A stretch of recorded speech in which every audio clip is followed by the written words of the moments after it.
Hey guys, it's Sean from Come Along with Sean.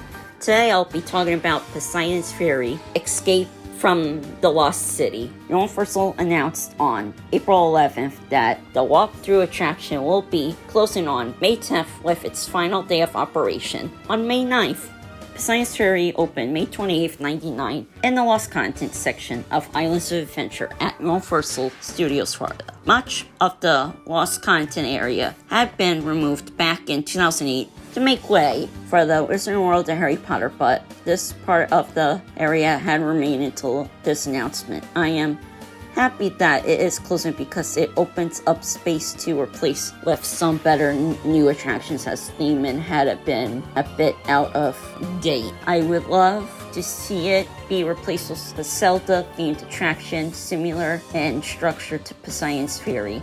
It could be a walkthrough experience called Legend of Celta and the Quest for Rupees. It could feature all the games, characters, and temples, and perhaps even be an interactive experience where guests are playing something similar to one of the games. A Celta area has already been rumored to a potential replacement for the Lost Content. However, it is unlikely to be ready until at least 2026. The rumor I have heard is that it could be a boat ride or even a move-in theater, as Universal recently filed a patent for what is called the move-in puzzle theater. Either way, I'll be excited to see what comes next for the park.